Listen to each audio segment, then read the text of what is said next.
Is physical union part of your soul contract? So Spirit, for the viewer, may we please have a look? The person that they're thinking of, is physical union part of their soul contract? Their soul contract is an agreement that was made prior to coming to Earth. So let us have a look. Does that also include coming into physical union in this particular lifetime? We have got the Nine of Swords. We've got the Wheel of Fortune. We have the Seven of Pentacles, and we have the Four of Swords. Let's have a look what's at the bottom of the deck. We have got the Six of Pentacles. So not every soul connection is meant to unfold in the physical, but when it is, the signs are unmistakable. And this reading taps into the deeper layers of your soul agreement to explore whether physical union is part of your divine path in this lifetime.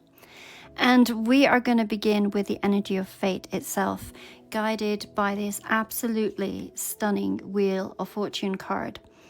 And we can see here that there is this goddess, and that is Arianrod. And she is an ancient Celtic goddess, and she is holding these threads of destiny in her hand. There is quite a lot of symbolism within this card alone. And for those that this reading is going to resonate with, there is most certainly a contract at play, but it doesn't mean that there is only one. We can see that there's actually a number of threads that she is holding, and we're going to talk about that in a moment. But this reading, it might be for you if you feel deeply connected to someone and wonder if you're meant to be with them physically. And if you've maybe experienced a push-pull dynamic that leaves you questioning the purpose. Or you might feel torn between multiple connections and you suspect your person might be also. And you're ready to receive clarity from a soul level perspective.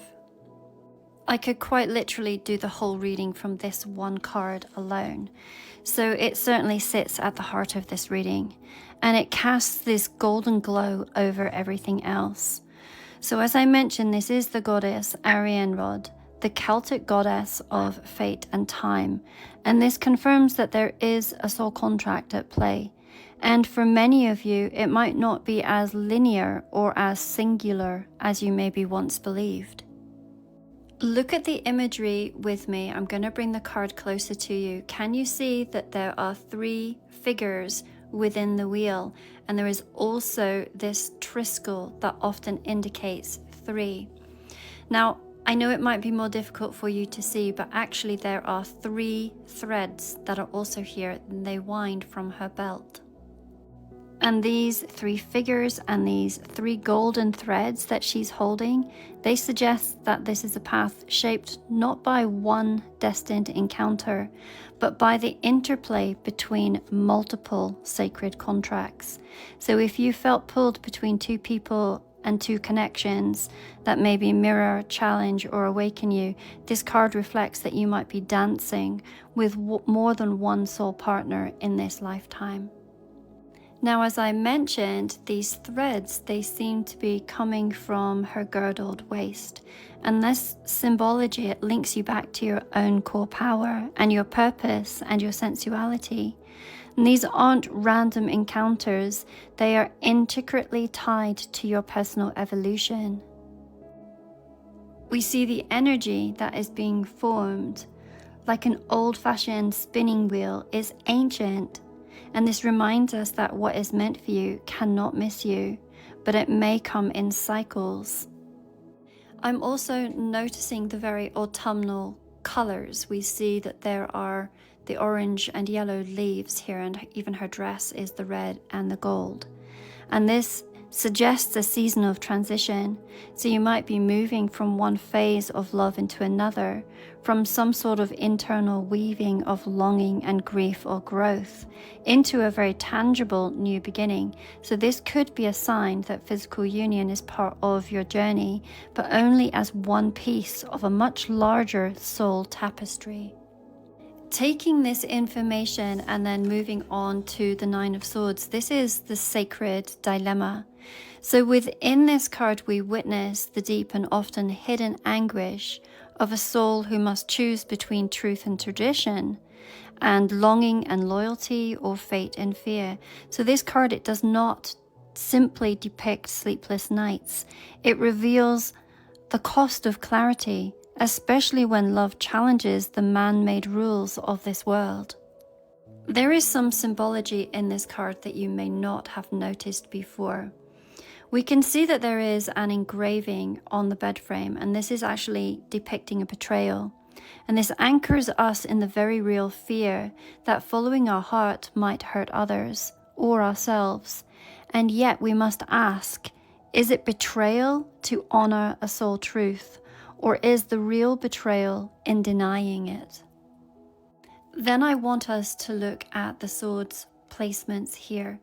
This one here we can see is going through the solar plexus, attacking her self-worth and her power to choose. Another one wounds the heart, echoing the love that aches to be expressed but remains bound. We then see this third one that is striking the throat. And this is silencing truth and honesty and emotional authenticity. And the final sword that we see here is piercing the mind, clouding it with guilt and overthinking and fear. So this card speaks directly to those who know that they are bound to more than one soul contract in this lifetime, and who really struggle under the weight of deciding which path to honor. And these aren't just romantic choices, they're actually spiritual initiations. Because you're being asked to confront the shadows that keep you small and discern between what feels good and what feels right, not to society, but to your soul. The Nine of Swords is not your ending. It's the dark hour before the dawn of deeper knowing. Now, if this reading is describing something that you are experiencing, then I've been there. And I've created the soul contract reading so that we can unravel some of these deeper layered connections where we can explore whether you're meant to be in physical union in this lifetime, and what karmic or divine purpose this relationship holds, and whether there is more than one contract at play, and how to move forward in alignment with your highest path. And you can find a link to these readings within my bio. Now let's move on to the Seven of Pentacles. And in this card, this figure here has always reminded me of a monk who is quietly and lovingly tending an apple tree. And this is a symbol of both patience and temptation. So this card, it speaks to the slow unfolding of a soul contract. So unlike whirlwind romances or karmic loops that burn fast, this connection might take years or even a lifetime to come into full bloom.